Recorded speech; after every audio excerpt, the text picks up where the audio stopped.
Okay, so hello everyone. Welcome to our webinar today, which is organized in partnership by TrustVisory and Schindler Consulting.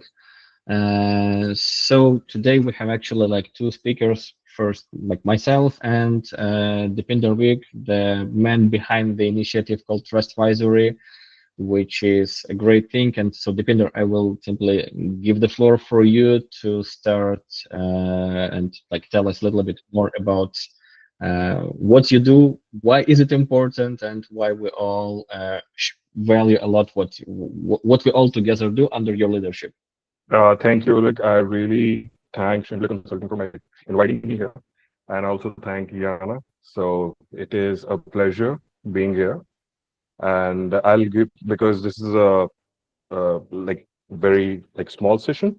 So I'll give a brief about TrustVisory. So TrustVisory is a non-profit association I have created. Its main purpose is to fight against UAPs. So UAPs or the unauthorized practitioners. Normally we call them ghost consultant as well. So in last 3 or 4 months, we have done a lot of research. We have done number of things, number of initiatives we have started. And we at TrustVisory, we have come up with number of achievements, I would say, in last 90 to 100 days. So our main aim was when we started, we wanted to know why we are at a receiving end, why our profession is being taken over by some UAPs who are not only like in much better position and in much better like I would say they have much better businesses and they are not regulated, they are not licensed, and they create a lot of issues for us. Especially during that time, a lot of bad remarks were being we were being labeled crooks and scumbags when I started like in October. So this initiative became a very like it's more of a like emotive, and we really wanted to I really want to do something about this whole practice which is happening. And eventually then we understood that there is a problem with not only UAPs but unethical consultants are there or professionals are there and scammers. So a lot of research we did. We started classifying.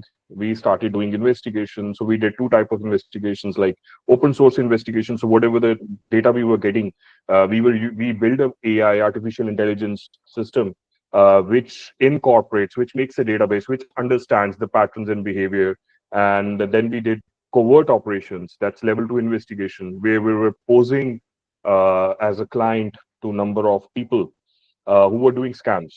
And I'll just highlight, like we highlighted LMI scam on Kachiji. We were able to find that person. We were able to get the evidences.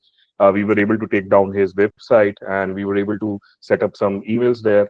Then there was another caregiver scam, where we were able to where we called that person who was selling caregiver certificates for caregiver program, which was supposed to come, and it happened on 29th of March. We recently issued a wire immigration. This immigration gave a lot of fake LMIs, and we gave an advisory not to engage with them because if you're going to team up with them, then you will have a lot of issues because they're giving fraudulent LMIs and documents.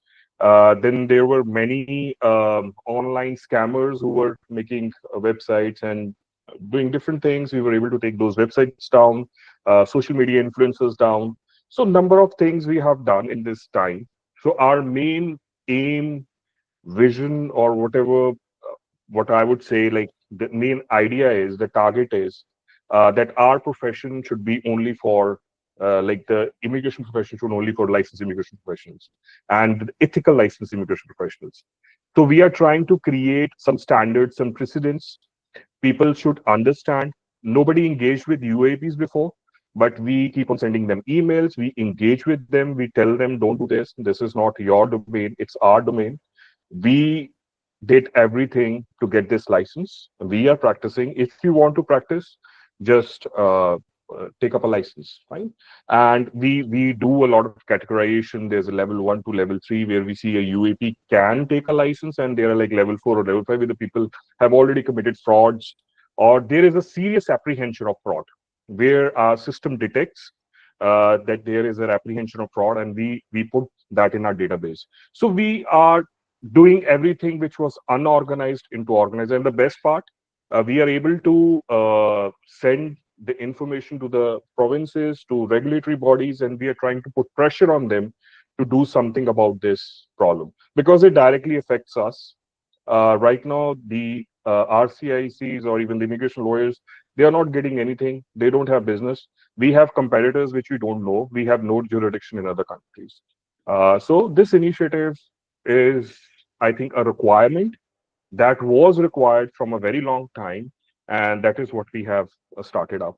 And we have a good amount of people, the members who share information in our group. We get Now we have started with the legal clinics. We help victims of fraud free of cost if they file complaints or whatever. So everything is being done. And I was reading about. I'll take like questions like trustworthy. Yes, many people they know about it. But this is like I'll just take. There were a few questions, so I'll tell you. So, like, what is an ethical practice? I'll give you an example. So recently, I received a notice from somebody because we keep on getting these notices from lawyers, from other people. Because if somebody is making money after selling something or doing all these illegal activities, they have the power. They have people who will send us something. And one of this lawyer, he mentioned something. He said, "You portray yourself as fearless." My reply was, "I don't portray myself as fearless. I have the value of fearlessness. It's my trait. It's in my blood." You know why I was able to write this? Because the foundation I have laid, which I believe in, the ethics and integrity, what we want to do for the country, the honesty. So this is what the practice should be all about. So this is the investment we have to do in our practice. It's not about I team up with somebody because there was a question you said I have to answer that question. Should I go in as a single team environment or let's say as a single practitioner or should go in a team environment? First of all, we have to define ourselves what we intend to do and who is going to get affected if something bad happens. Now, I'll give you an example. Let's talk about like single thing. We do practice. We have our code. We do code of conduct. We know how to like write retainers. We know the clients. But unfortunately, some of the RCICs they teamed up with some UAPs who created so many issues for them that eventually now they have complaints against them. Now the clients are suing them. Like they have different people who are coming together after these RCICs. So when we talk about teaming up, when we talk about bringing more business, we need to understand what team is all about. Team, I see maybe like four. I can divide the team into like four things. One will the team, my own team, the people whom I hire. Fine. So again, who is going to be at the receiving end? It's going to be me.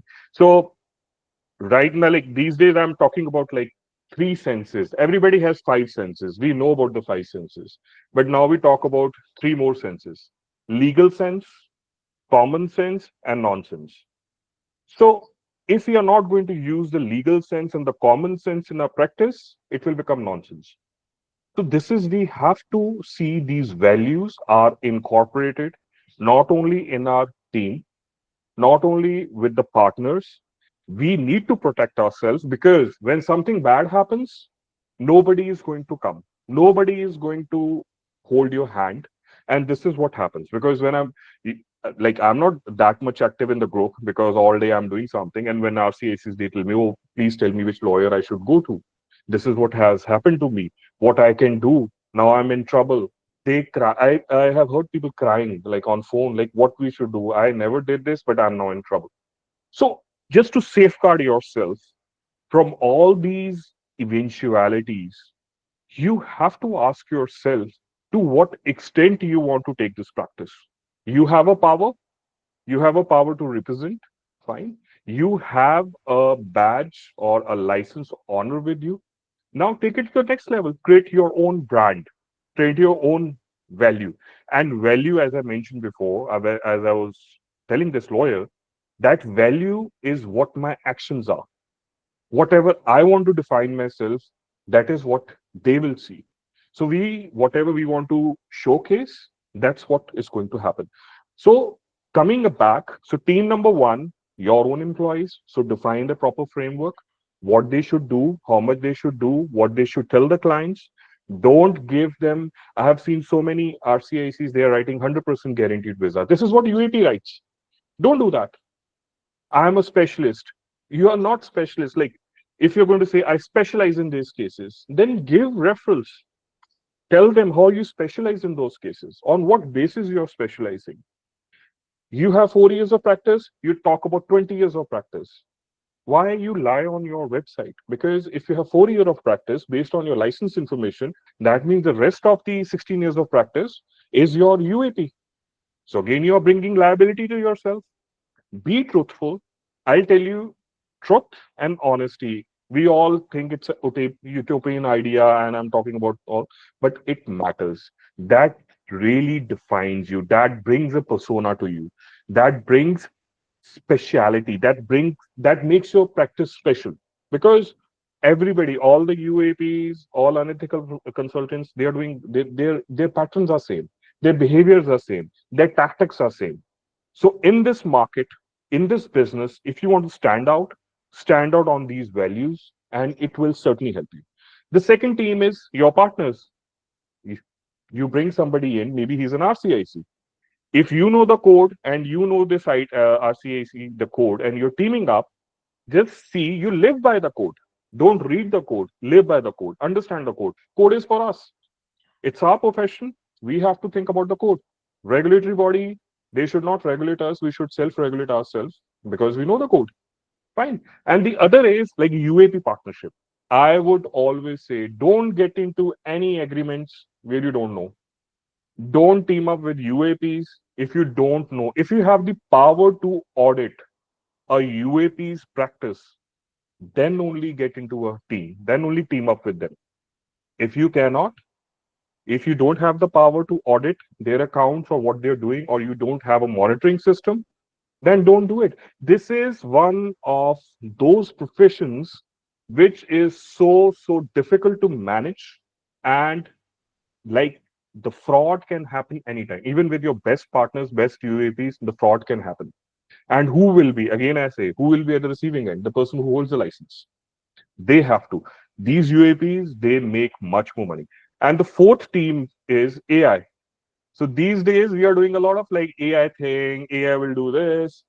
I'll tell you, because we do AI, we make AI, we train our AI. AI hallucinates a lot. AI is not a superhuman which has already like generated. AI is not up to that level. So when you want to incorporate AI in your practice, or you want to team up with this AI, just be very careful how you use it. Do check what your submissions are, whatever you're writing, or whatever.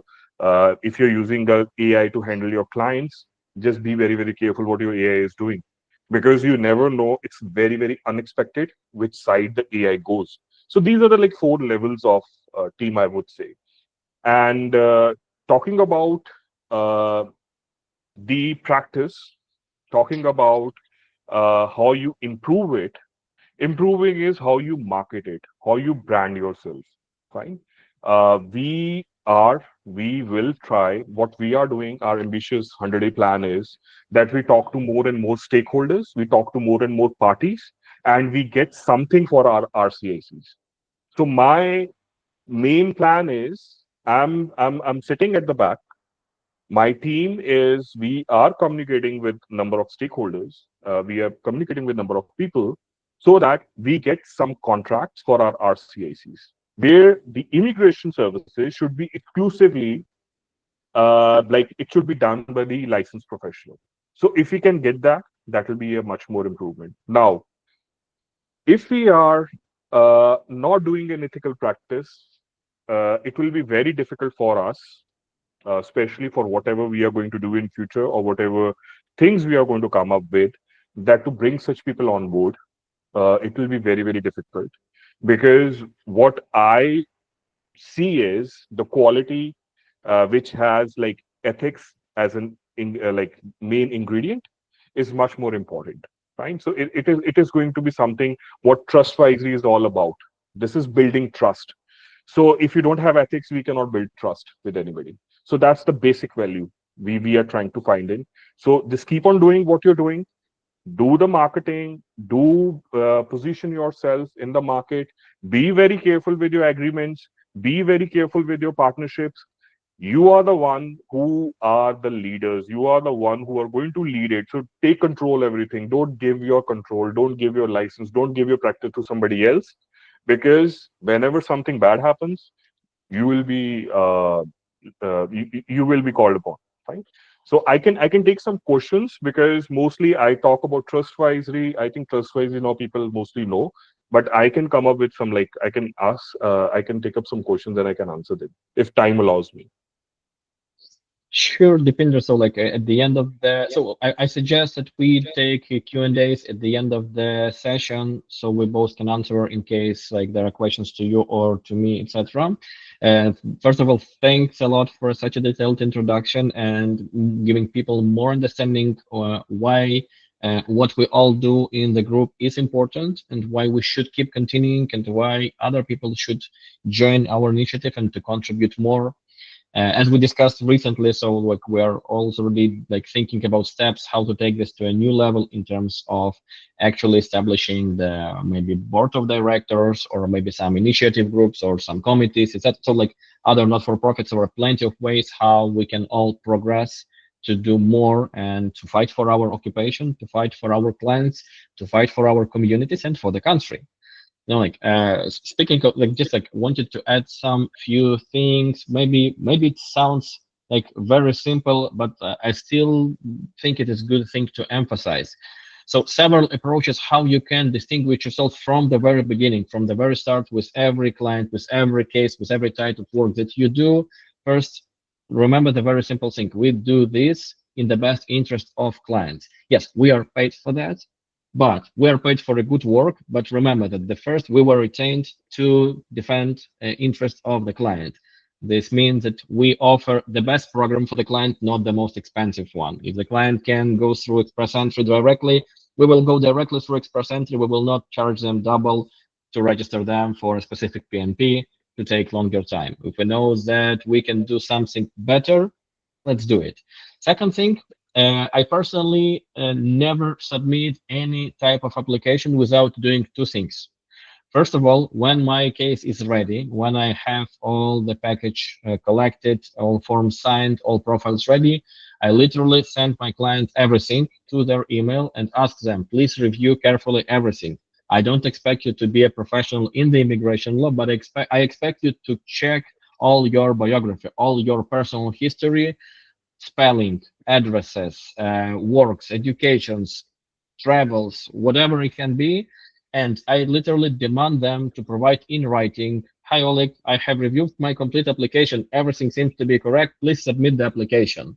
So without this text, I never submit any application. First, like my eyes, like it's one pair of eyes. Eyes of my assistant who helps me to work on specific case, the second pair of eyes. Client's eyes is the third pair of eyes. So we have like three layered checkout, and we make sure that all the info is correct. And first of all, client is fully aware that you are 100% transparent, and they value that. So they will never come after you. Okay, it's you didn't do this or didn't do that. You didn't submit. Like, so you always give the client the final authority to approve any kind of application, obviously. Second thing, always inform them about everything. So whatever the minor, like ghost update, inform them about ghost update. Like when something happens in the application, like so the officer opened the application, sometimes it triggers the notification in the APR portal that something was done. Even if you don't see it, just tell the client there was a ghost update. Probably the officer was looking for something. So like all good, the application is in progress. Even such communication increases your professionalism and ethics. Finally, also like a theoretical question. So how many of you remember the day of February the 13th, 2021? The day when IRCC invited everyone, literally everyone who was in Canada under Canadian Experience Classics presented wrong. So I used to joke that this was like the worst day in my like practice ever, because before this day I saw that it is completely unethical to register client in the system who has no chances to be invited. Well, if someone comes to me and I do pre-calculations and I see that the person has probably 300 points, I literally tell them, well, like unfortunately you have no chances. Like you can improve your points by doing this and this and this, but still I don't believe that you have a chances to be invited. On that day, to be honest, IRCC played with all of us like a very like bad thing, because they literally showed us as incompetent, unprofessional, like bad consultants, while all other UAP guys were literally celebrating. I heard like like stories about offices where they literally created a party, ordering a lot of alcohol, drinks, and foods, etc., because everyone was who was in the system, everyone was invited. So like I know that like many of us were angry that day and sent letters to IRCC, please don't do that. Like luckily since then there were nothing like that, but still. So how did this event affected my personal work ethic? So from now on, I literally do the following. I inform the client, so look, before this day I did this and this, before this day I never registered a profile if I believe that there were no chances. After this date, I started to tell my clients that look, there is like a like maybe 1% chance, but like it is your decision. I recommend you not to proceed. I recommend you not to go this way. But if the smallest chance exists, let's do it. We can register your profile in the system. Who knows? Maybe there will be something like unexpected. But I do this is informed decision by the client with the permission of the client after I already explained the client that the chances are very low and the likelihood of the event is very, very small, maybe minor, maybe like less than 1%. So even such approach improves your like habits while dealing with clients. So whatever you do should always be with the client. On the other hand, well, another thing, sometimes clients approach us and ask us to do something that we don't want, something that we believe is harmful or wrongful or etc. How to protect yourself? Very simple. Like I will teach you the like a trick that I adopted in my practice. Whenever there is anything like that, I simply prepare a formal letter in which I explain that I am immigration consultant, license number, blah blah blah. So my recommendation to the client was 1, 2, 3. So the client disagrees with one, wants to do 1, 2, 3, and I literally insert the paragraph that although I recommended not to proceed with a specific step, the client is insisting despite my recommendation. And I asked the client to sign this letter where they literally tell me that, okay, I will not have any objections. I will not have any problems. I will not accuse Oleg of doing something because it was my decision and it is against his advice. I don't ask my clients to sign this to protect myself, but also like a way to convince them that it is serious. I'm not joking. I'm telling serious things that like we try to play in the best interest of the client. And if we believe that clients' actions are not in their best interest, our obligation is to inform them. So I do my due diligence to literally cause them to do the right thing without doing something that may have issues in the future. Okay, so let's finish with this part, and so let's move forward to the second part of our event. And I want to present before you about what we do at Schindler Consulting, the digital marketing agency that tailors services specifically only for immigration practitioners. So we don't have other clients. We only provide services to immigration consultants and to immigration lawyers. Moreover, we don't offer our services to UAPs. All our clients are licensed either by law societies or by CICC. If they are Quebecers, we also check if they have registration with MIFI. Again, we don't want to promote services for someone who is not licensed. Like I think it simply is unethical to do this, and That's why we stick to this. So just 1 second. I want to start with my presentation. So basically, let's talk today about being RCIC in 2025 and like what challenges we have in terms of marketing. Okay, so first of all, few words about me. Who am I? So my name is Oleg Schindler. I'm a immigration consultant. I started in this industry from the marketing side. I was working as a business development manager for one Toronto immigration law firm. So today I have my like marketing agency. I have three different immigration companies, and in a second I will explain why I need them all. Also, I am a chair of Ukrainian Canadian Immigration Consultant Associations, RCIC, and I'm very, very proud that my Ukrainian colleagues trusted me and elected me to be the first chair of the organization. This organization protects interests of Ukrainian immigrants in Canada, especially since the start of the war in Ukraine. So basically, to start with, like, why did you become an RCIC? So usually when I ask my clients, like other fellow RCICs who want to develop their business, so I usually ask them, like, what was your main motivation? So passion about immigration, being yourself an immigrant, wanting to make Canada more diverse, simply believing that being RCIC is an easy money. Well, it's, by the way, it's a misconception that many people are tend to think at first when they don't know like details and in depth what is to be an immigration consultant. So everyone has their own reasons why we selected this occupation, but I believe that like majority of us, it's all of the above.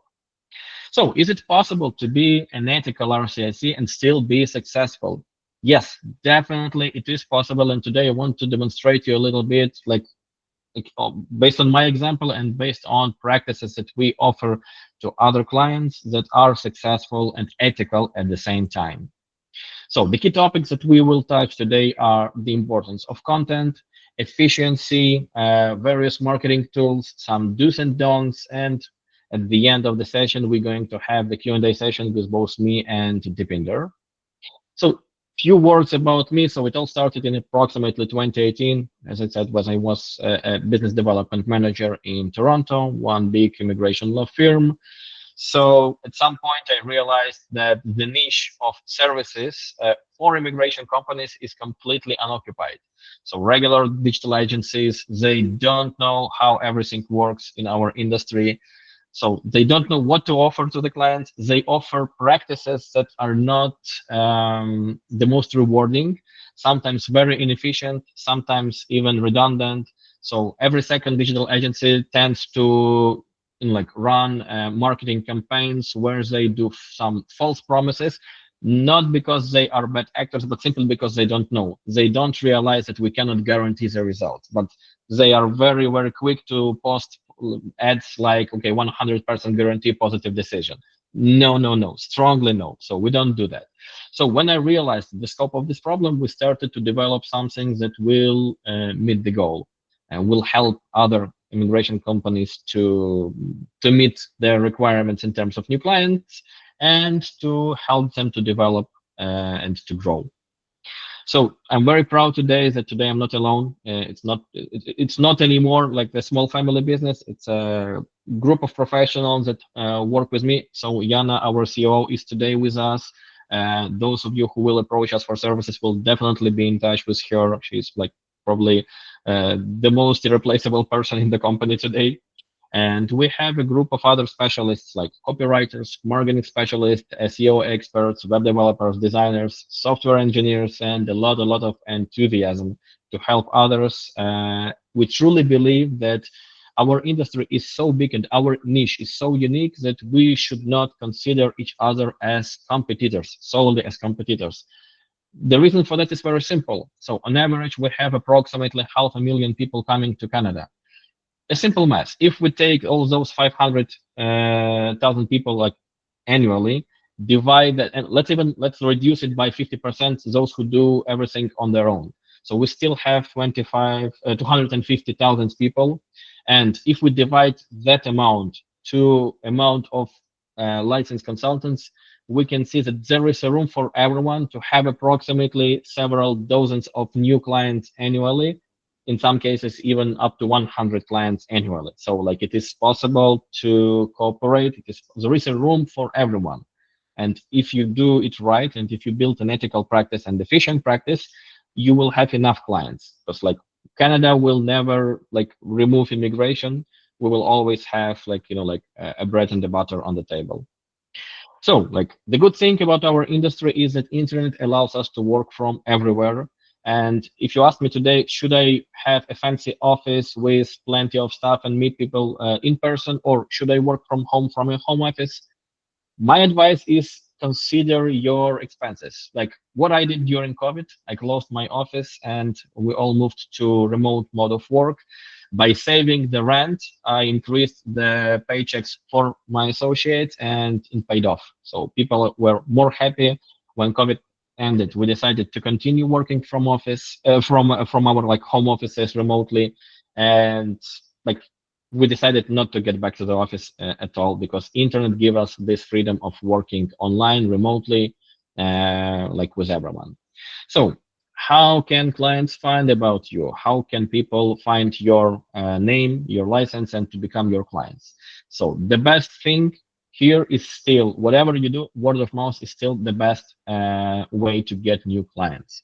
So sometimes it's worth doing something pro bono. Sometimes it is worth to be honest with a client. Uh, just a recent example. So I got a consultation with someone from I think she was from Belarus, and so she came to me after a refusal in TRV. So when we ordered her ATIP, we realized that like the case was pretty weak, nothing really we can do to improve her chances. And like during the consultation, she literally asked me, okay, if I hire you and you want to charge like 1500 for my reapplication, so like, do you think I will have a chance to succeed? My answer was, to be honest with you, you can obviously decide to retain me, but I personally don't believe that we have a good chances to get approval in these circumstances. It would be better if you improve your travel history, if you improve your salary, get more savings. Well, maybe in a year or two, worth trying to reapply. But like, even if you go with me right now, well, yes, like I like to earn money from my practice, but I don't want to do it at all costs. So to be honest with you, like I don't believe that you have good chances today, maybe in future. So she was very shocked because like no one before told her that they don't want to take the money. And she told me, wow, thank you for your honesty. Like I appreciate that. Few days after that, I got two new clients retained from her friends and colleagues with very good chances to have the visa. And the reason why they came to me because they told me, like our friend told us that you told her that you don't want to take her case because you don't believe it and you don't want to waste your money. So like we appreciate that. Like we want to work with you. Honesty pays off. Trust me, like always pays off. Even if not now, maybe in a week, maybe in a month, maybe in like in a few months, but it will pay off. So going back to digital methods. So Google, YouTube, Instagram, Facebook, TikTok, all those social medias are also the search methods. People don't always only Google you. They also search on YouTube. They search on Facebook. They search on Instagram. This means that you have to be present everywhere. Don't ignore any of those social medias. And there are three pillars, three most important things how you can be successful immigration practitioner nowadays. Number one is your knowledge. It's a basics. If you are, so I remind you, in our code, we have the duty of competence. If we are not competent, I recommend you don't take the case. You can always have a co-signer, a colleague who is more experienced. You can always refer a case to someone who specializes in that case. For instance, humanitarian and compassionate grounds. I personally don't really like this type of application. I never take them. If I have a client who have chances to become a PR through agency, I simply refer to those friends who specialize in it, who file those applications every week, and I know that they will be more helpful to my client than I can be. So second thing is your ethics. Again, like if you will, like, so it is very hard to build a reputation. It takes time until you actually become a reputable professional, but it's very easy to lose everything by one wrongdoing. So your ethics is the second most important pillar. And the third one is your content. So we are living in the digital era. So like we produce so many content. So just in case, I don't know how many of you are aware of this fact, but the humanity creates every 2 days the same level of content that have been created from the start of human history till 2000, till the year 2000. So just imagine how many content we have today. One can literally flood in this like flood of content. So that's why you need to have good content that attracts client and that helps you to understand the behavior of today's audience. So every new generation have different behavior in the digital era. So like just a brief overview. So those who still prefer Facebook, they are usually 30 plus. They still prefer to read over getting content in different modes. So if you know that like your clients are those who are probably older, who are more experienced professional, probably Facebook would be one of the best places where you can try to reach them. This means that your Facebook page must have very good, well-written content, and this is the way how you can grow your audience. When it comes to Instagram, so the audience over there is usually over 20, sometimes below 30, but not as a rule today. So those guys usually read less, but they already prefer more visual content. So a good written post, it's fine, but a good written post with a poster, with some calls to actions, with some like cool image will attract those people more comparing to just a text. Finally, TikTok audience, like those are usually who are under 20 or early 20s. Those guys usually don't read. You have to reach them over video. Even if you are not really comfortable of recording yourself and like speaking publicly, this is something that you have to do in order to reach more people. For instance, if you work with students, if you want to have more student applicants and you want to file study permit applications, well, you will not find them on Facebook. You have to look for them on TikTok. So choosing a correct platform for a specific type of content is also very, very crucial. So when you write content, you should know that content and where to write this post. So required for your website, for social media, for Facebook, for Instagram, for Telegram, for X. So all those platforms allow you to write. So you need to write a lot. There are so many things happening in our industry that it requires you at least like post a day, like the minimum. The more content you produce, the more you write, the better you behave over time.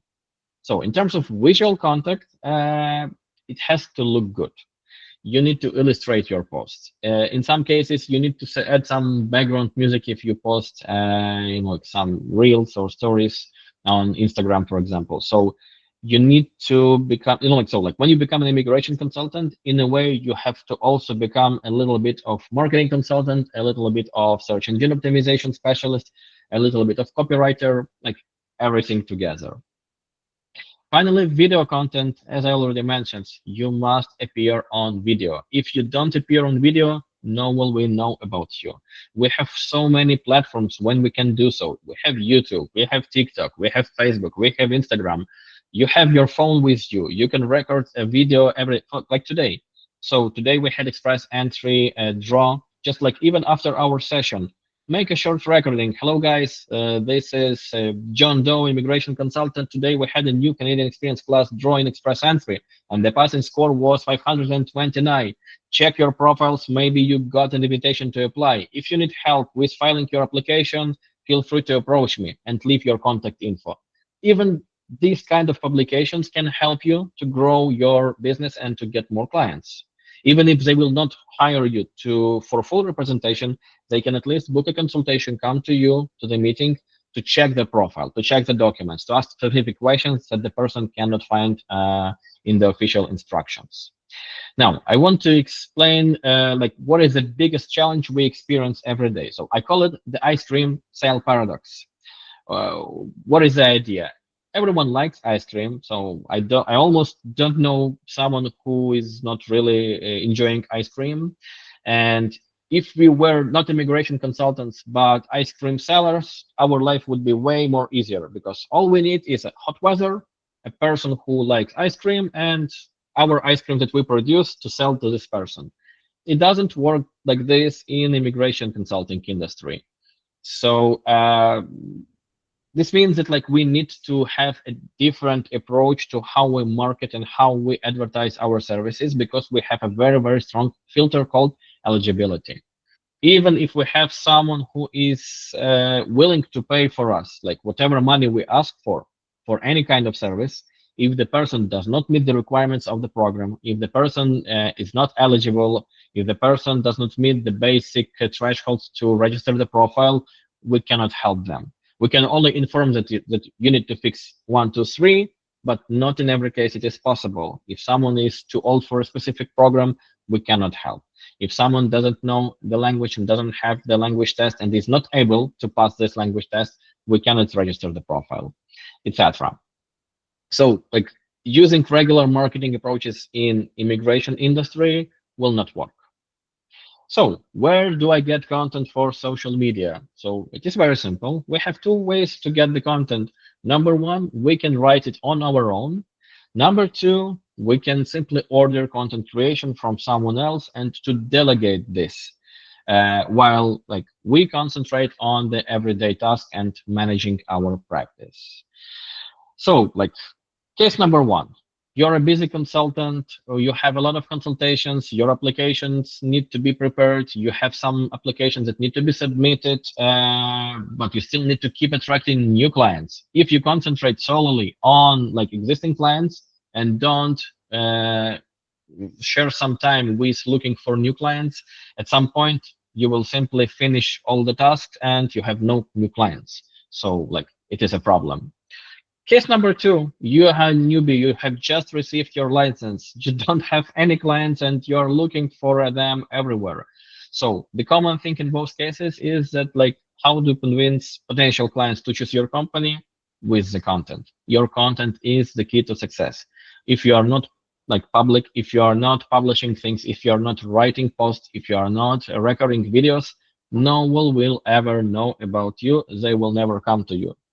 And instead of like paying to some of those companies who send you dozens of emails, we will bring you to the first page of Google, or like hire us and we like pay us 1,000 per month and we will bring you tons of clients. Well, it will not work. Only good content can attract some clients. Some marketing strategies from other industries can work, but they still have to rely on the very basics, like on the content. And this content should be professional, should be informative, should be correct, should be ethical. Again, like it is easy to promise false promises. It is easy to type 100% guarantee, but like we simply are prohibited from doing so. So that's why we have created several services that can help our RCICs to strive. So again, this is not a full list of services that we offer to immigration consultants in the industry. These are just those unique services that we tailor for immigration consultants. We also have web development. We also have some like regular marketing. We have some SEO optimization on-site, off-site. Like we do a lot of things, but these unique things, I am proud that like no one on the market have developed something similar, and I hope we will continue offering those services to you. So very quickly, I want to emphasize one more important thing. So we divide the content by two types. So there is a content that we offer for your websites. There are some rules that we need to follow in terms of plagiarism, in terms of uniqueness, in terms of Google recommendations and other search engine optimization. So this content is required for your long-term strategies. So the more good content you have on your website and the more time has passed since you published them, obviously updating when needed, the better is performance of your website. So when we create content for websites, it is always a long-term strategy. It can start paying off after 6, after 9 months, sometimes after 12 months, but eventually, gradually, it will grow. The second type of content is the content for social media. So this is a short-term strategy to progress, because content for social media usually it's relevant for a very short time. So the post on Facebook can be relevant for some like days, maybe weeks in some cases. And our services are strictly different between like those two type of contents. So, for example, Immigration News Digest, it is a content that we have developed for your social media feed. The idea is very simple. We monitor all news. At the end of the day, our monitoring team creates a list of news that are already written as a Facebook post or Instagram post. Next morning, our administrator sends this to all subscribers, and you start your morning by having an opportunity to inform all your followers, all your viewers, readers, etc., about the most important things in the immigration to Canada industry that happened yesterday. So, for example, all draws, all policy updates, all regulatory updates, just some important information or important change, or just something that you think that your clients should know will be in this digest. It comes with a heading, it comes with hashtags. You can always customize it a little bit. You can always add a call to action unique to your service. You can literally translate the news to your targeted language and publish it in your native language for your primary market. And it literally takes few minutes every morning, but just imagine you have 4 posts a day for news, which means that in 1 week you can already have about 20 posts on your social media feed. In 1 month, you have approximately 80 something news on your social media feed. So just imagine within 1 year, if we simply do 80 multiplied 12, we get close to 1,000 posts. So throughout one calendar year, you can convert your social media hubs into like very informative feed, which literally informs everyone about everything in the immigration industry. So this is something that can really strongly build your reputation as an expert, because like, well, when many people will simply know that like if they visit your Facebook page or your Instagram, they will be informed about everything important happening in Canadian immigration. So the second service we promote is called Immigration News Review. So this is the service that like it is derived from Immigration News Digest, but its purpose is to be published on your website. So again, like search engines like you to have updated content on your website. They like you to have all relevant information published regularly. But unlike the Immigration News Digest, which is a syndicated content that we send to all paid subscribers, Immigration News Review must be unique. Google will penalize if you have plagiarized content on your website. It always have to be something unique, and it have to be written in a way appropriate for search engines to index it. So in Immigration News Reviews, we simply pick 7 most important news that happened in the given period. It could be monthly, it could be weekly, it could be bi-weekly, whatever like frequency you prefer. Every news always have 2 paragraphs. Like the first paragraph would always tell the reader what happened. So there was something, it happened, and we explain what happened. For example, a new draw in Express Entry, which happens today. So the score was this and this, the tie-breaking rule was this date, the number of invitation issued was this one. The second paragraph will be why is it important?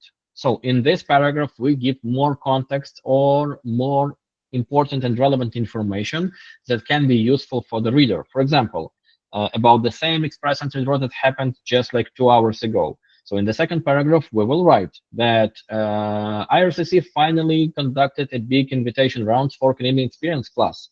So people were waiting for long, and the last draw happened just like 2 weeks ago, but it was only 500 invitees. So the score was very high.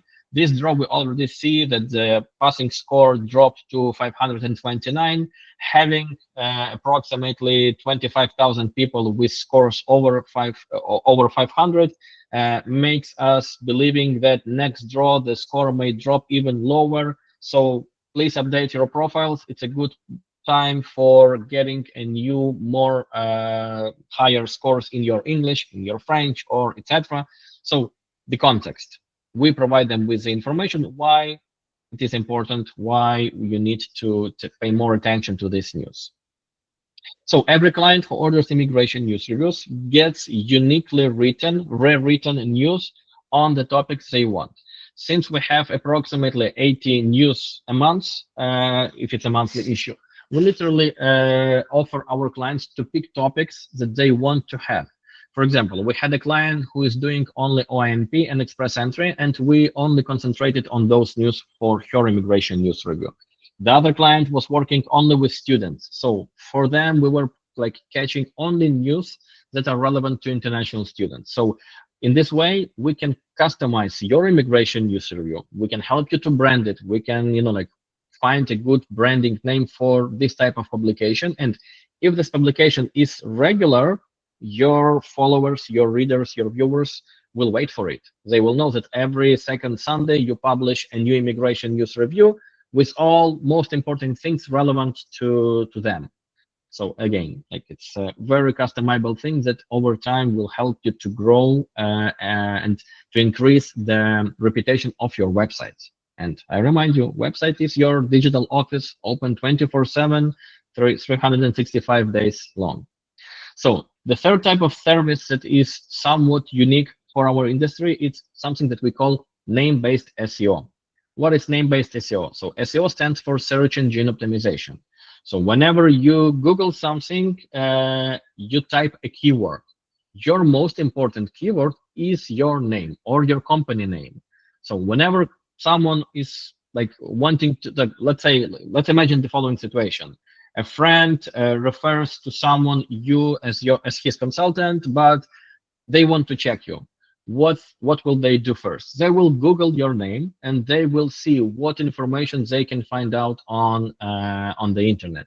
Obviously, after checking your license, after verifying that you can offer those services, they would want to see what's going on the internet, reviews, publication articles. So we recommend you having publications with your name as a keyword, where you are interviewed by someone, where you simply provide an article and opinion article on a specific topic. The more such publications you have, the better will be your digital image. Because if you are an expert on express entry, if you have 5 publications published on different resources related to express entry, when people Google you with the keyword express entry, they will find all these publications and they will be more convinced that you're truly an expert, that you not just claim that you're an expert, but that you are actual expert because you have already several publications on the topic that you promote. So second thing is blogging services, as simple as it is. Again, like it always drives me nuts when I see unprofessional copywriters trying to publish articles on various immigration topics when they use inappropriate names, like, so some tend to continue writing implied status instead of maintained status. Some tend to say that express entry is a program while it is the system. So minor things like that is something that can differentiate your bloggings from like those who are unprofessional. So our team writes about immigrations for like over 6 years already. Some of our copywriters work in this industry like that long, and we specialize in tailoring specific topics based on your needs, based on your interests, and like feel free to order any blogging services. Finally, we have 2 more services that I want to talk about. First is Immigration Statistic Digest. Again, IRCC, they publish statistics on the Open Government portal. I noticed that many clients are always curious about their chances and they try to compare it based on statistics. How many study permits were issued for Bengali students in April? How many PR admissions we had in express entry for residents of South Korea, etc. So this service allows you to get a collection of social media posts about the statistics of the most recent months published by IRCC in terms of issuance of study permits, work permits, PR applications, family sponsorship, startup visa, express entry program, split of immigrants by provinces. Like what is the split of like like source of country, source of immigration countries, etc. Like a lot of statistical information that you can use as your marketing publication. You can always order the you can always order us to include statistics for your targeted country in your personal immigration statistic digest. So if your country is not in the top 10, and like we tend to avoid like smaller countries, you can always ask us to give you the information about top 10 plus your specific targeted market if you want to get the information about it. So this is Immigration Statistic Digest. And the last one for today is country statistics blocks. Again, based on that information, we can help you to regularly publish periodical blogs on statistics about immigration to Canada from your targeted country. So like, for example, you work with Iran, you want to have like a statistical blog every month about admissions from Iran. We can help you with that. You have several markets that you work on. We can provide you separate statistical information and to write blogs based on this information, just to inform your clients from your targeted market about the situation with admissions from this country. So what are the terms and services for TrustVisory members? So like you can see different bundles that we prepared specifically for members of TrustVisory. So we're more than happy to offer a cheaper prices and better deals, less commitment periods. Again, like who is interested to get more information about it, welcome to approach us after the webinar.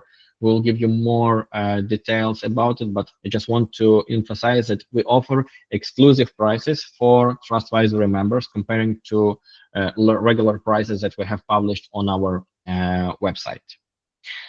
Then a little bit, some tips from me in terms of your behavior and how to interact with all social medias. So what is the best platform to publish my content? It's a wrong question. You should publish your content everywhere, but differently. So you can see some recommendations that I gathered, and like it's our like best practice recommendations, what to do with your content on different platforms. So for Facebook, for Instagram, for other platforms. So let's quickly take a look. So for the content, copy the news item and that you want to publish, add some hashtags relevant to these topics, visuals. Illustration is always a good idea, but remember about copyright.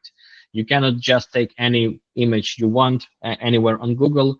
You have to have the right for that. I recommend you using tools like Canva, simply because it protects you from some copyright issues. If you purchase content, you can then freely publish it. Don't steal images. Like we're in Canada, copyright law, it's a very important thing. So don't ignore that. So calls to action, a very important thing. So like it's not just you cannot simply like publish a news and that's it. Use this news to promote your services. If there was a new invitation round in Express Entry, add a call to action. If you need help with your Express Entry profile, feel free to book a consultation and add your website. Or have questions about your application package, call us on WhatsApp or Telegram, or like give them try to engage the potential clients. Common strategy. So Facebook recently Facebook behaves badly with those who publish content in the actual post, because the goal of Facebook is to retain people on Facebook. If you publish a link to external source, people will leave Facebook. Facebook doesn't like that. They want them to stay. That's why it is smart to publish your link to your website or to your email in the comment. So first comment is the place where you actually leave your contact info to be contacted. And finally, sometimes it is worth boosting a little bit your post just to get a better reach, but don't overreact. Like don't spend hundreds of dollars on that, but like few dollars may be a good thing if you want to boost a post to get a bigger reach.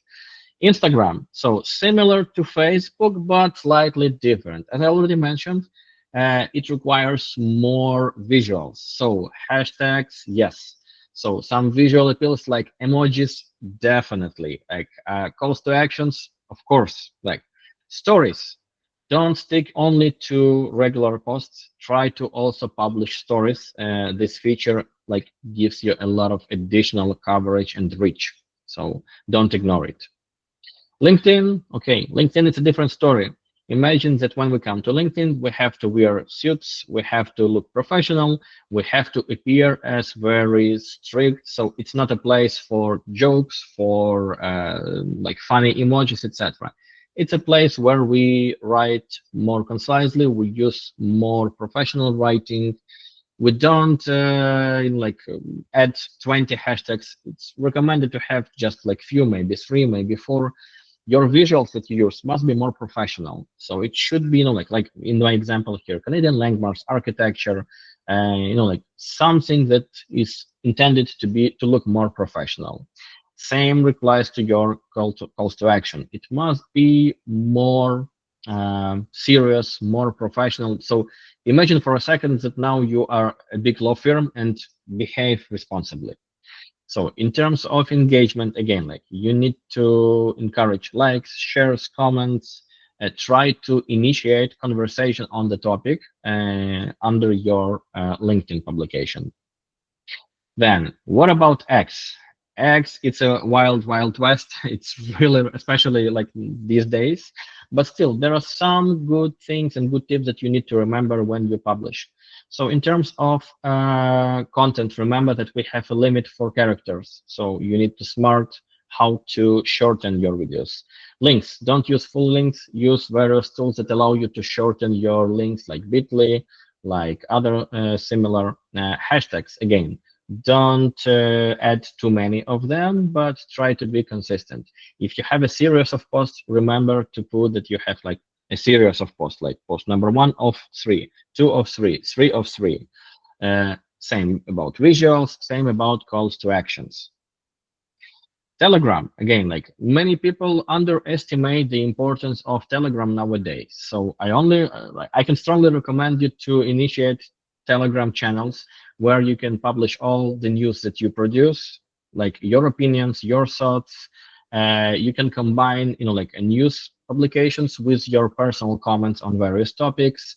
It also allows you to record short videos so it's like probably the most promising social media tools that we have nowadays, Telegram and TikTok, which I will cover in a second. So just want to share you. So like I started as an experiment. I started like 2 completely brand new Telegram channels probably 3 months ago or so. One in Russian language, one in Ukrainian language, just to explore the behavior of different targeted audiences. Again, our approach is very simple. We simply publish news every day, and slowly but surely we start growing, like discussions. We start getting some comments. We start getting new clients. And again, this initiative started just like 3 months ago, but I already have something like 20 or 30 booked consultations just strictly from Telegram, because people found me over there. They saw that I publish news regularly. They engage me, and eventually they booked a consultation with me.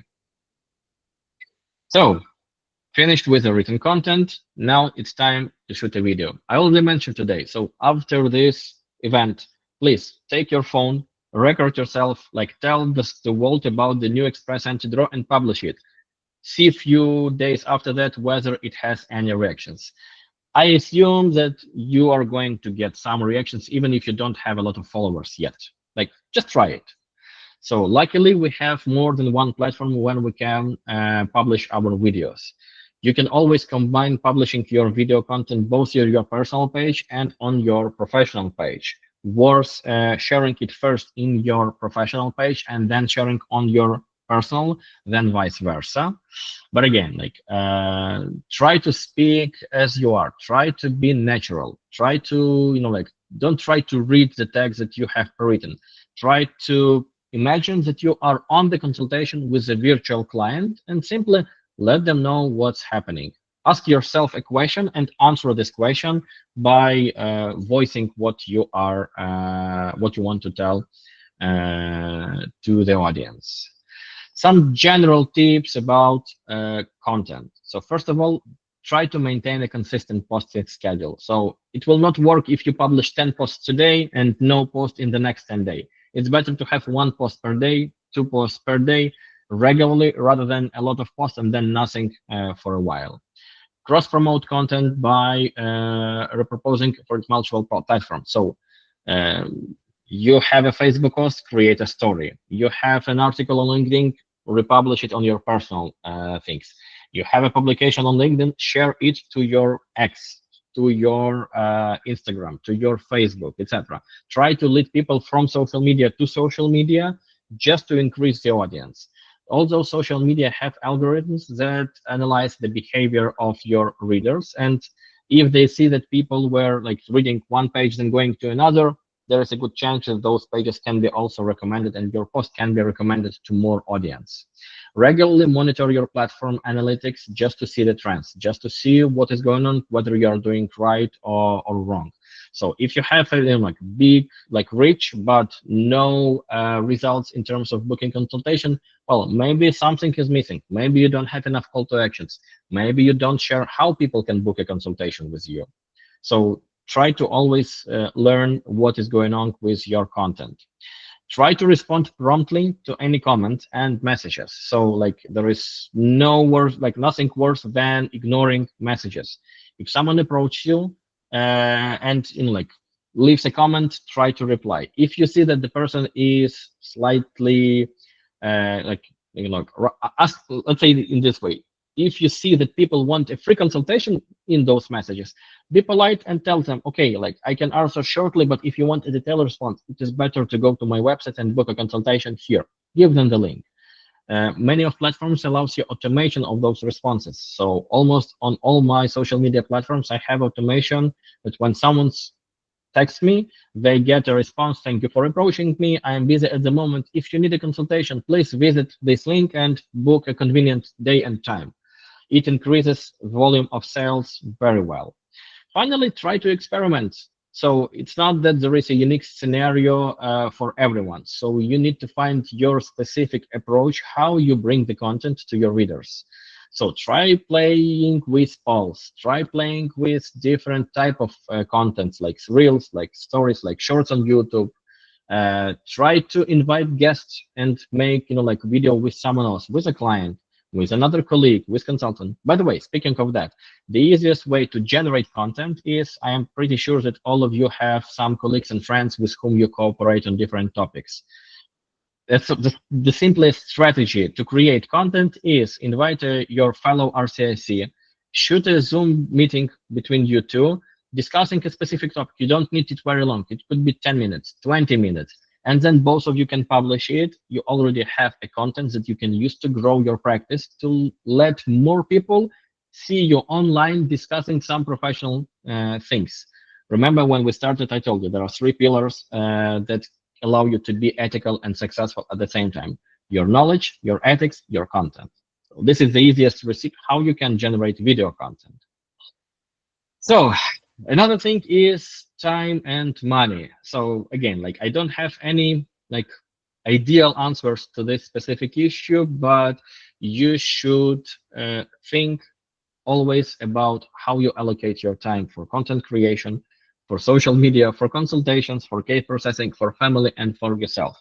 If you will ignore anything of these six elements, you may suffer either from family or from like personal life or from business part of your life. So like you need to find your own division of your time to all those elements. You cannot ignore them. So respect your time, and I strongly advise all my colleagues, please never work for free. Don't provide free consultations. It is a common mistake that free work can grow your business. Yes, I totally understand that in some markets, people are not used to pay for consultations, but we are in Canada. In Canada, it is a common thing to pay for the time of a professional.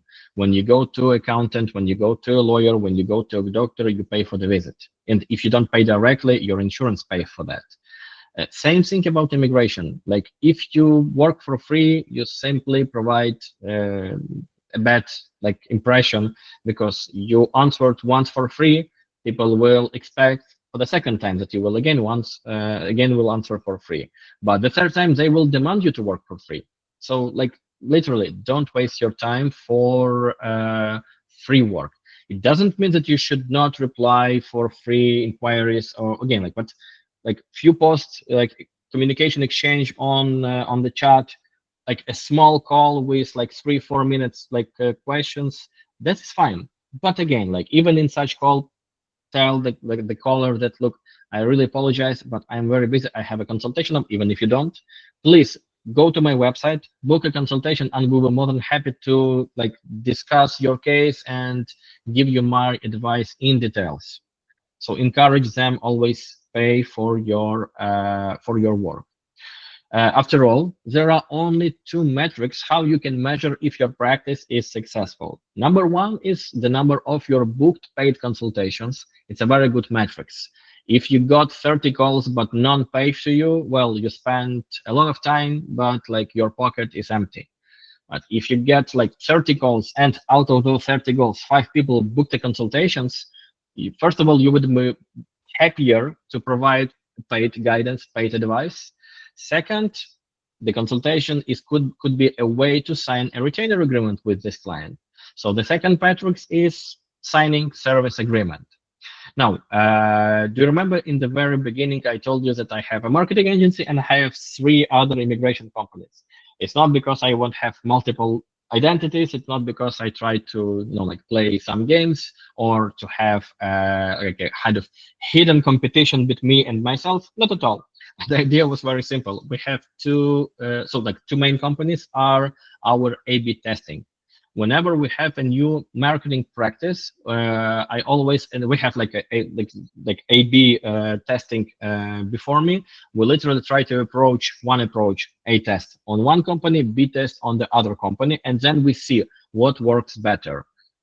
Even in such basic things as having a website, is it recommended to have like one multilingual website for all languages that we practice in, or it's better to have like one website for one language? So in my company number one, I have this company provides services in English and in Russian. I have 2 separate websites, one for English clients, one for Russian speaking clients. In my second company, I have 5 versions of my websites in all languages that I can speak and practice. So I literally test where I have a better traffic, where I have a better reaction from readers on different publications, etc. So, and my third company, it's also as a test company if we need to practice more. So I do have clients in all of them. I sign separate retainer agreements in all of them, and I maintain all of them as like active companies. But the main purpose for that was to test marketing services on my own companies. So again, like it's something in terms of my personal work ethics. I cannot sell something to other companies that is not working. That's why I test all types of publications, all types of services on my own practices, just to make sure that it works. And how do I know that it works? Again, like I don't want to, like to try to kind of like demonstrate myself more successful than I am. I'm still not where I want to be. Well, I still don't have like a mansion in Switzerland, like a villa in Florida, etc. No, I just like live in Canada for now, but I hope one day I will be there. But the point is that I just want to show you like the figures. So this is my first company called Immigration Canada Pro. Here you can see like my revenue from consultations in different periods.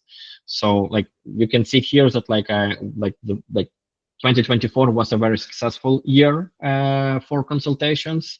But then back then I had split my consultations between the companies. So those who were booking the consultation from this company was counted separately from those who are booking consultations in the different company. In 2025, we decided to consolidate all consultations in one place. It's my second company called Schindler Visa. So here we have, like you can see again, like so that like I have really a lot of consultations. So just to give you the figures, so last year my revenue, like my raw revenue from consultations was already over 100,000 Canadian dollars. This year I expect to have even higher revenue just from consultations. People are noticing me, people are trusting me. My Monday Wednesday and Friday are my consultation days. Usually, on average, I have between 6 to 8 consultations a day.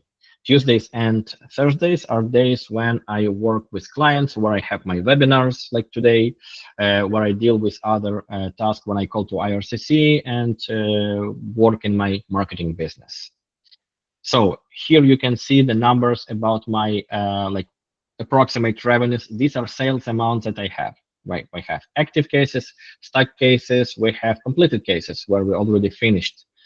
So those are figures from the beginning of each company. So like, don't think that I earn like that big amount of money like annually. No, it's like since the beginning of the company.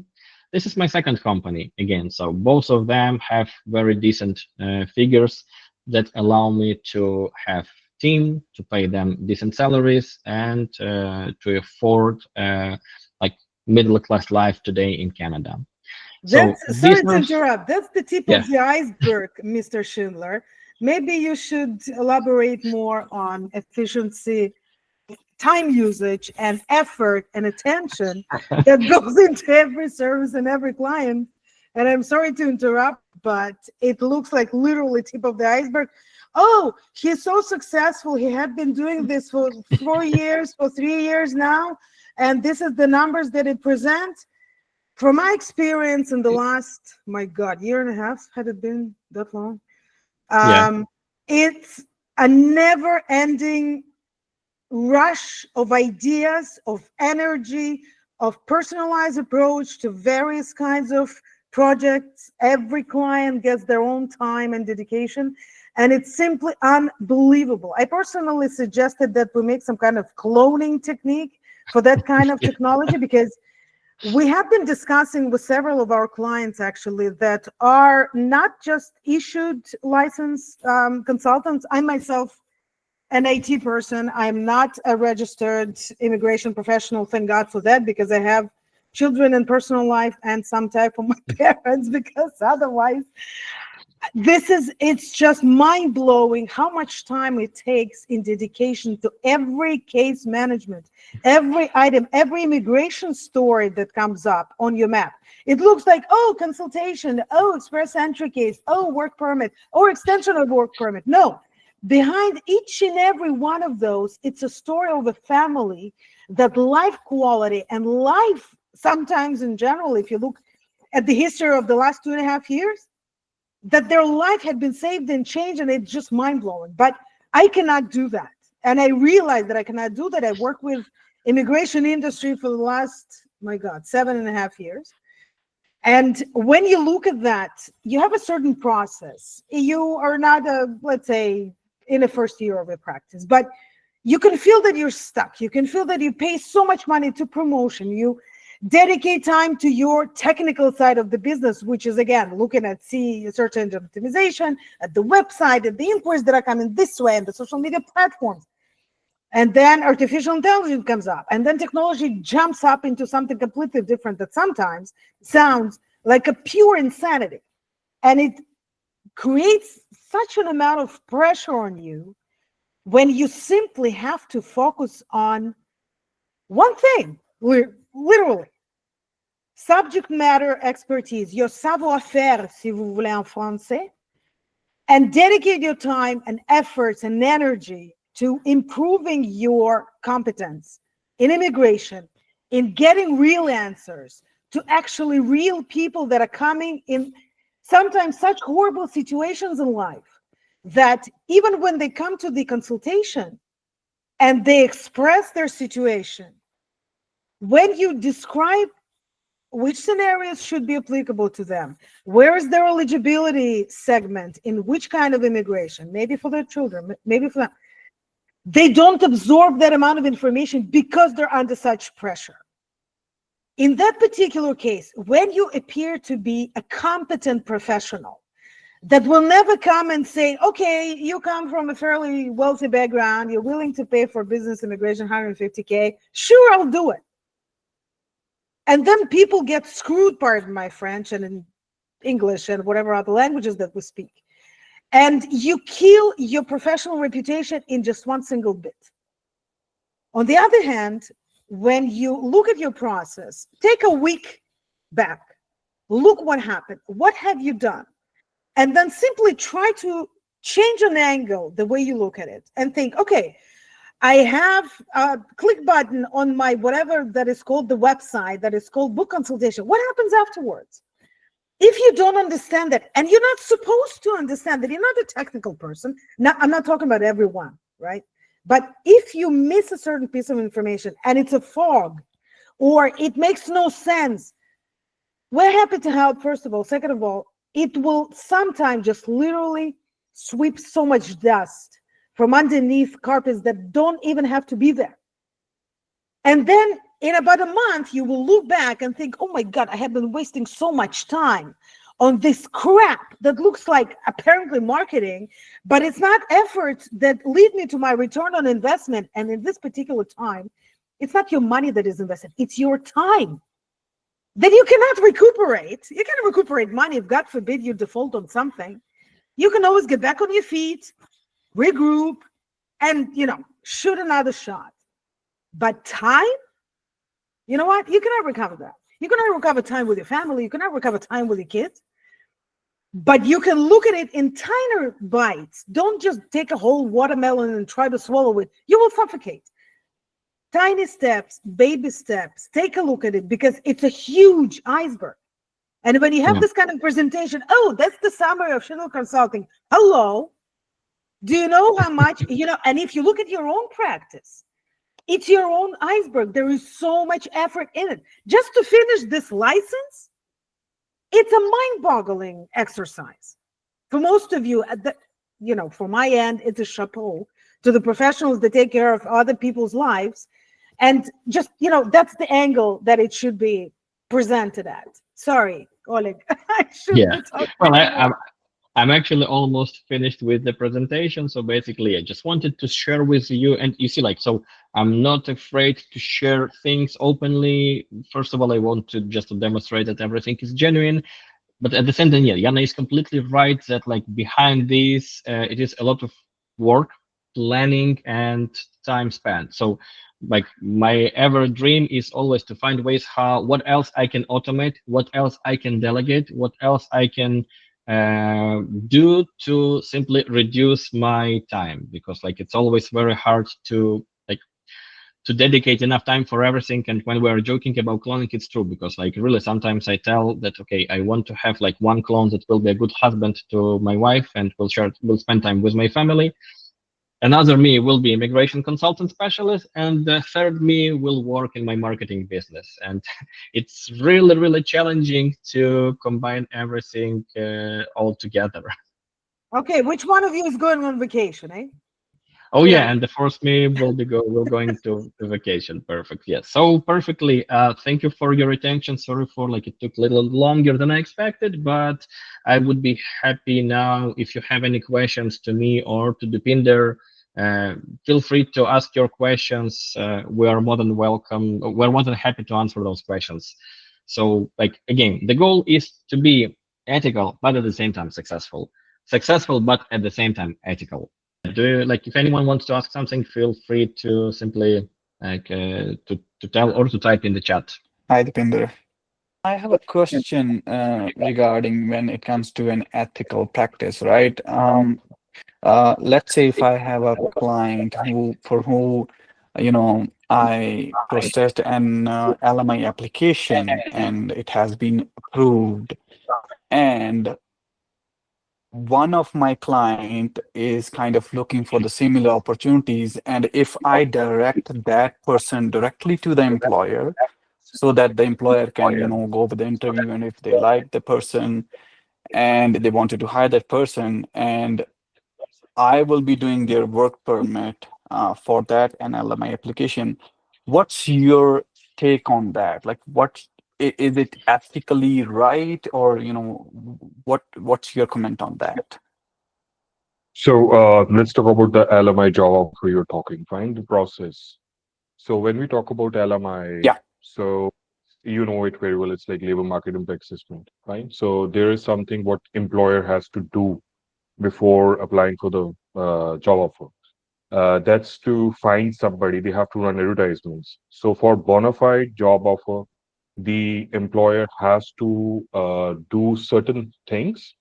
Employer has to do vetting. Employer is the one who has to choose something who's good. Now, where we get into a trap, when we try to recommend somebody, if we are influencing that employer, if we are influencing that employer through our connections or through money or whatever, that's unethical. So that's totally like, you have to draw a line there. We are not, like I always call, we are not in a matrimonial alliance. We are not people who want a husband and wife, like somebody to be husband and wife. Fine.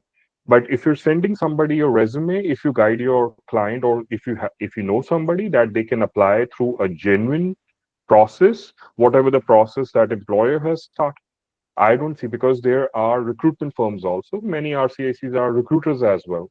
So you have to define, you have to draw that line, like where you stand and how your employer is going to choose what his standards are.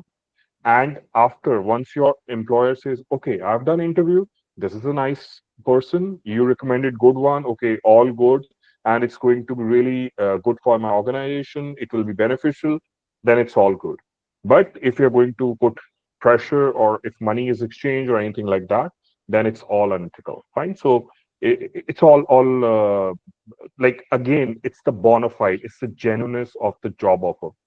So always remember, if you're doing LMIs, first is the ESDC who's going to check, and the other one is the IRCC who's going to check.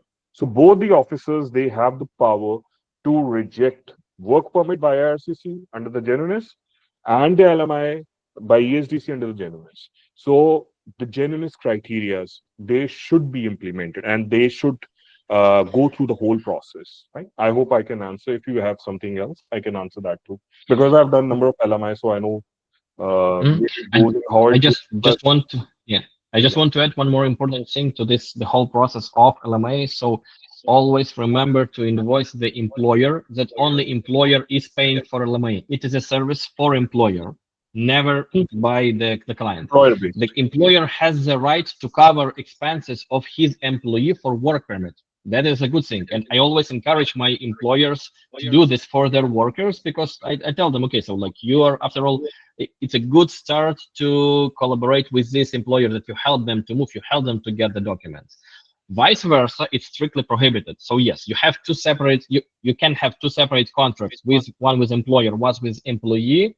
Everyone pays for its own service. But according to the recent code of business conduct, you are obligated to inform both of them that you represent both parties. You cannot represent them without getting them clearly understanding that and knowing that. Just remember about that. Thank you I'll very add much for something the to the. input here. I'll add experience also in this. So few of RCIC, so I got an information. So what they did recommend a worker to ABC employer. Eventually, the ABC employer, the employer and the employee, they had a lot of feud. They got into problems, and eventually the complaint was filed against the RCIC, and now that complaint is with CICC. So you have to be mindful. And there was another case where a UAP was involved. So UAP recommended this person to the RCIC. RCIC recommended this person to employer, and then UAP started blackmailing RCIC that either you give me the money, or I'll file complaint against you. And vulnerable worker scam, it's like too much going on. So just be very, very careful. If you trust something, if you have confidence in something, and if you're going through the right process, then only do it. Otherwise, it comes back to the RCIC only, because employer, it doesn't matter, to the client doesn't matter, but it's the license which is going to be on stake. That's right. Yeah. And that's why I wanted to, um, uh, you know, get some comments on that. So basically, we basically need to draw a line, right? Whenever we are even, um, so what I think, that I am doing right now is that, I don't, directly connect the employee to the employer if there's any such cases, right? If there's a genuine employee and genuine employer, I just Mhm. share the resume or the information with the employer, and the employer is going to look through the information, and if they like that person, they're going to call that um, Yes, candidate, and they will do their due diligence and process, and if they like it, they're going to proceed further, and then I can take over for the work permit application. absolutely. And do verify that all this process is documented, all information, whatever the interview, whenever it was done or whenever the mail, because I don't know how many PNPs you have done. So whenever there's something like BCPNP or there are other employers who are involved in employer-based PNP programs, so visa officer, they scrutinize a lot, because I have done number of PNPs, and they asked me, even like I was representing a employer, and they said, okay, from your employer, give us the screenshots, give us the timestamps, give us everything, give us the recordings when the interview was conducted, where the interview was conducted. So to that level, before you retain employer, you retain a client, try to do your due diligence. Right? I think it's good, Sevak. I can, Yes. uh, Yeah.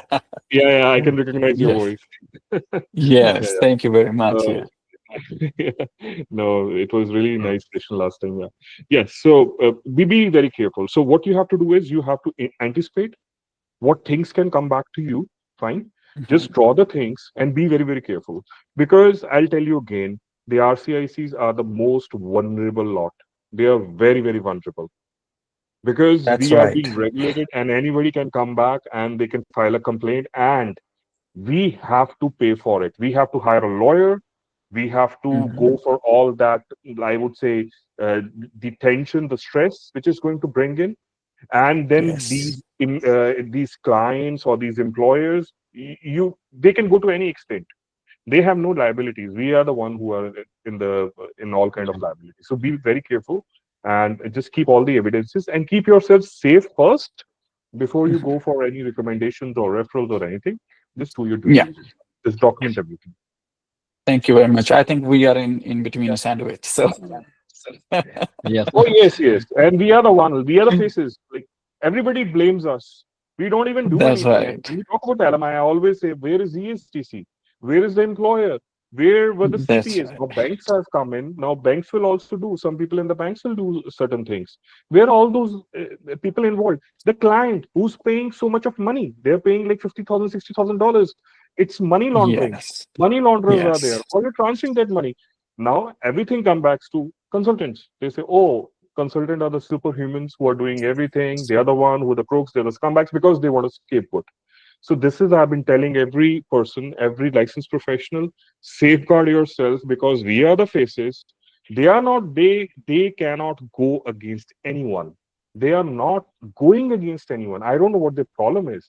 They're not talking about money laundering. They're not talking about employers. They're not talking about CPAs. They're not talking about anything. They're just talking about us. So in this time, just safeguard yourself, because you don't want your picture to be in news, or you want your license to be suspended, and some people, like, they see you have a suspension, because that's another in communities, because I deal with communities now, Nigerian communities, like from various communities, from Africa, from Iranian community, from Chinese. It's a taboo. If your family member know, oh, he was suspended, or his license was revoked because he did something ABC bad thing, it goes into your community name. I was talking to some RCICs, and they said it's not about like my license getting suspended or my license getting revoked, but it's because of the reason, how I will show my face to the community, how my children will think about me, what they will think about me. So you have to think, you have to see. It's a whole spiral going on. So right now, a lot of Definitely. Yeah. Thank you very much, and really appreciate you're doing all these sessions, and I really appreciate that you started this initiative, and we can now see light in the tunnel. Oh yes, 100%. And I'm by July end, I have this ambitious 100-day plan. So I'm going to bring something for the RCICs. I'm very, very optimistic, and it will be a real change, because the amount of pressure we are putting on the people. I know these big institutions and industries or the organization, they will break for sure, because a lot of things are going on. We will do Awesome. it, and we will bring our Thank profession back. you. We'll do it. Yes, it's for all of you. Thank you. I'll sign off here just for give time to others. Thank you. No worries. Well, actually, we have an incoming via email. If you could please, the question is for Oleg. Thank you so much, Deepinder. It was actually, yes. Um, a lady professional actually is asking about time management with regards to efficiency in the office, managing various programs for various kinds of clients, and family time, how not to break your day down so that your head spins over and you end up working from 6 a.m. and then school, lunch, kids, all of that. And then you get a call from RCIC and then you have to answer and you're so stressed and it's all insane. And the kids go to sleep and you go back to case management and emailing back your must-have replies to your client. How do you do that? Do you, could you Well, advise anything? I can just tell that like I feel her pain. I assume like Deepinder also feels the same. So like it's always very like tricky to find enough time both for doing everything that we have to in all our capacities, both business and professional. So again, like for every profession, it should be their unique pathway how they can divide time to all this. But one of the things that I always try to apply in my personal life in every instances is the so-called Pareto approach. So the Pareto approach, it was like, if I remember correctly, it was an Italian mathematician who told that somehow 80% of our efforts bring only 20% of the results that we get, while the 20% of our efforts bring the 80% of the results. So the only way how we can do it is to try to concentrate on those 20 that bring 80% of results and trying to not to run with everything all together.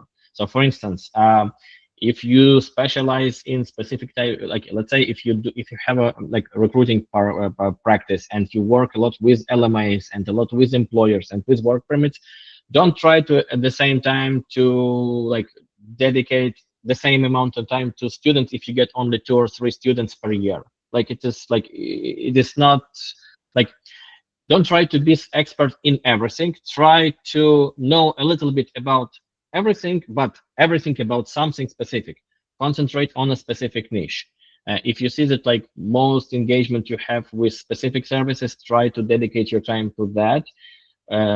Refer to a colleague that you trust. If you get a student, refer to someone who deals with students. You have a business immigration client, refer to specialist in business immigration. You have someone who needs, Prioritization, basically. yes. Okay.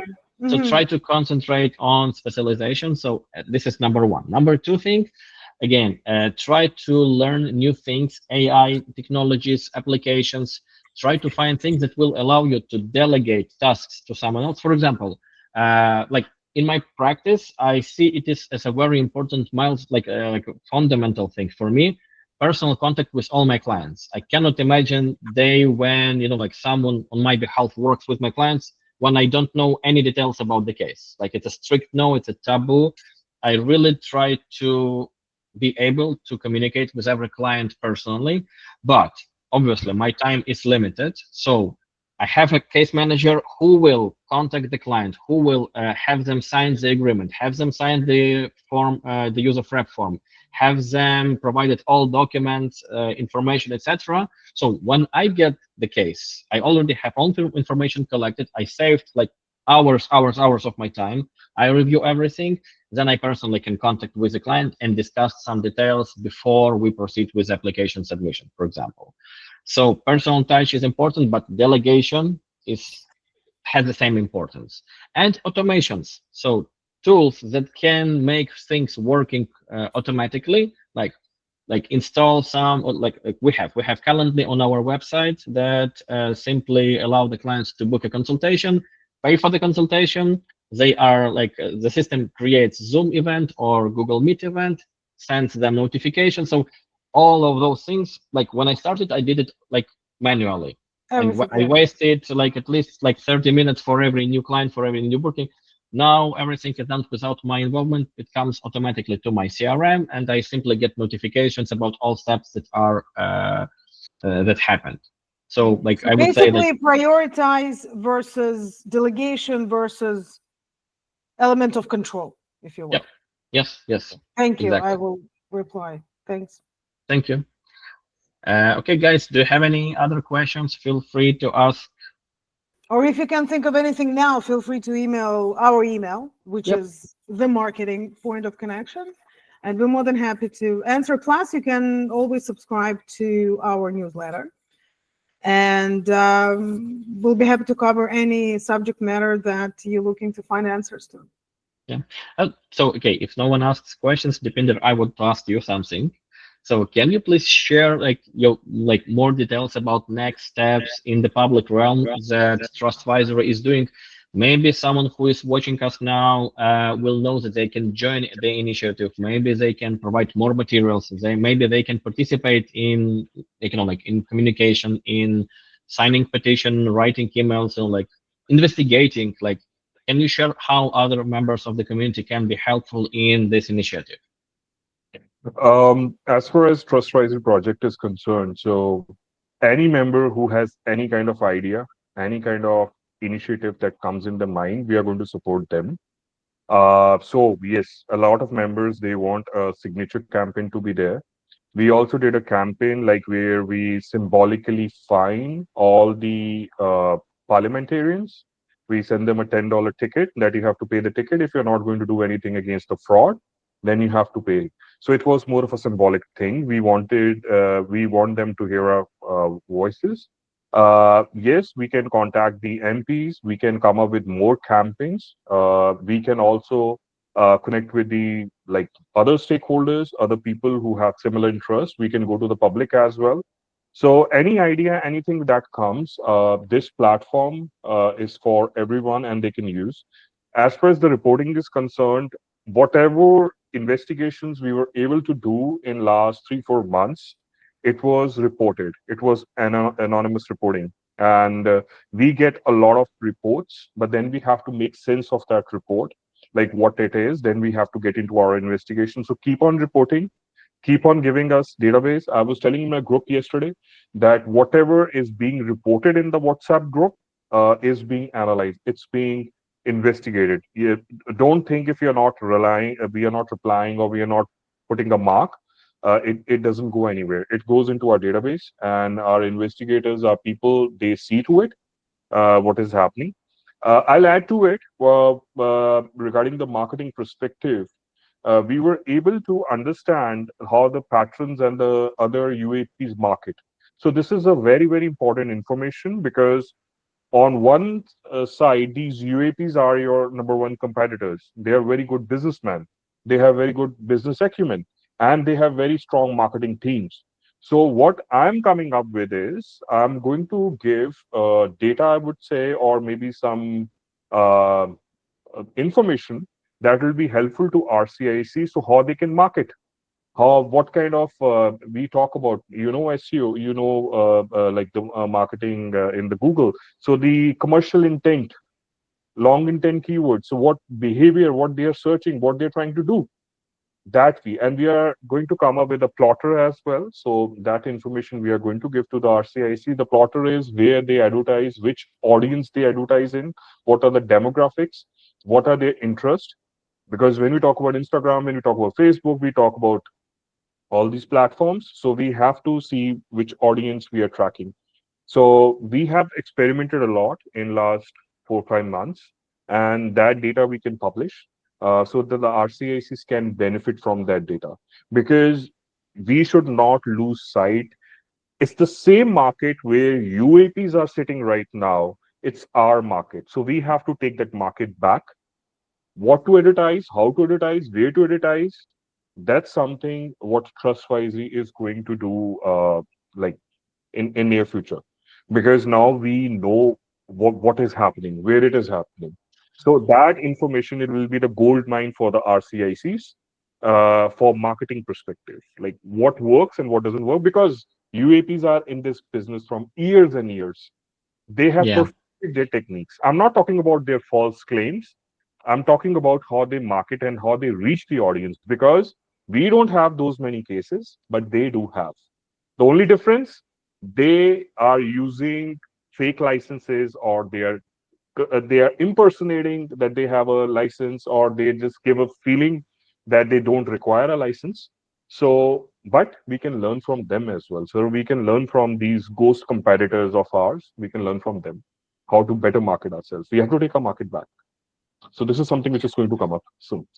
For sure, I strongly agree that like so we dedicated a lot of our time to get to get our licenses, to do our work properly, to be ethical, and it's really bad that like we have to compete with them and that we suffer both from them, both from lawyers, both from regulator, and everyone is blaming us.